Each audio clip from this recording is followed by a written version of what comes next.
Hello, my friends. Welcome back to another exciting day in Empires and Puzzles. And with it brings us a brand new portal. We are going to be rocking the Beowulf portal once again. And we do have a new hero on here. I'm kind of surprised by this.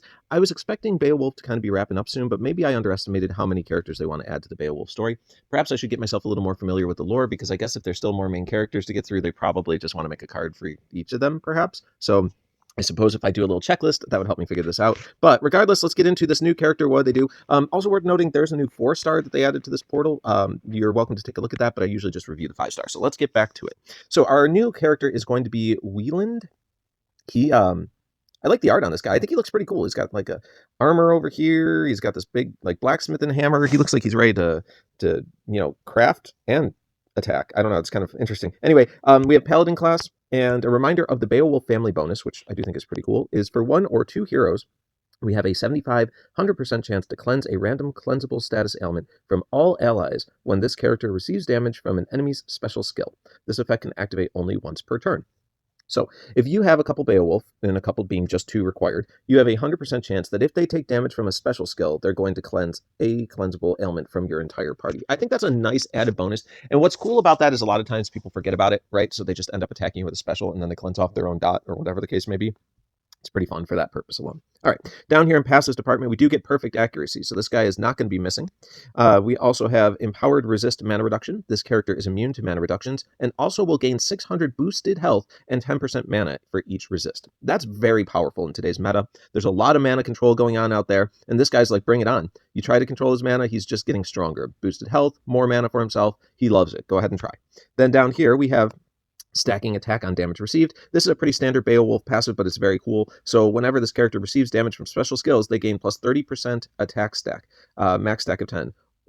Only one stack can be gained per turn. But the reality is this guy's going to be boosting his attack up each time he takes damage from special skills, and that will add up over the course of the entire fight, assuming they don't have something to get rid of the stacks. All right, now over here in the Aether Power department, we get Bulwark.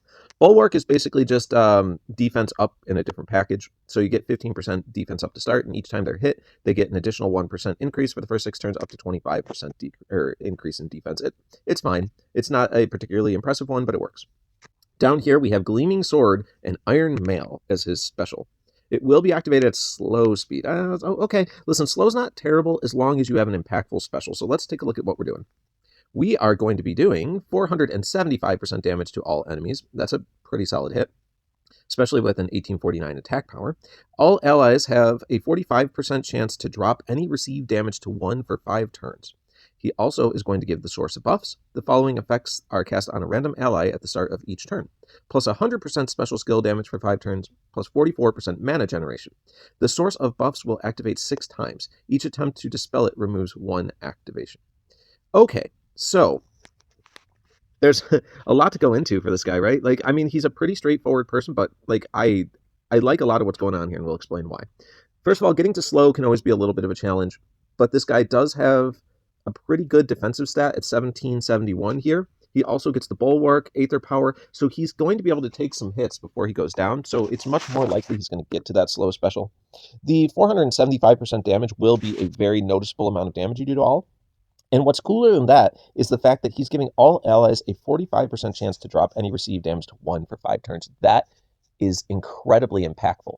I don't know if most people are familiar with this. There's an effect called Knight's Endurance that does something similar to this. There are also other effects like Satori from the Champions family that would give himself and nearby this buff to possibly reduce their received damage down to 1.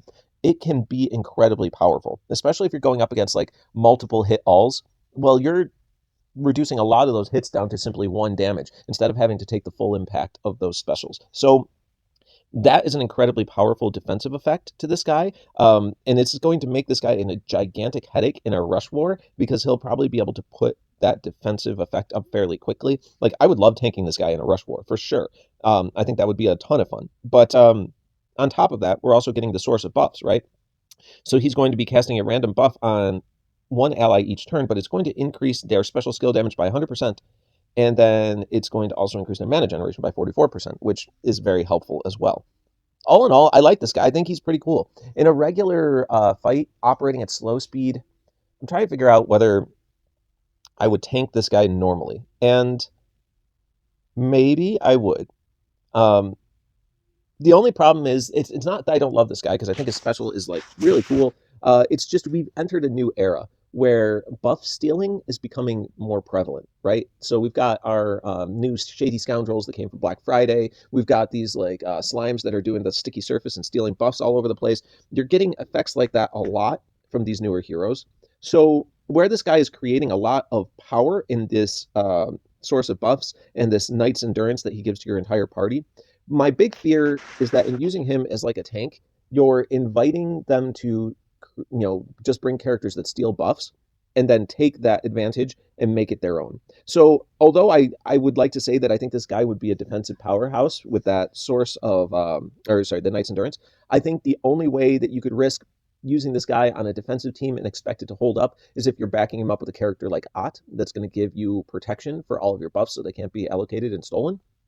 Like maybe if you combine him with a character like that, he's going to be more viable for defenses. But otherwise, I think a savvy player will just steal your buffs away and take advantage of them while they kill you. So just understand, since we're into the grading part of this, I'm going to put him at a solid 8. I think he's a very good character.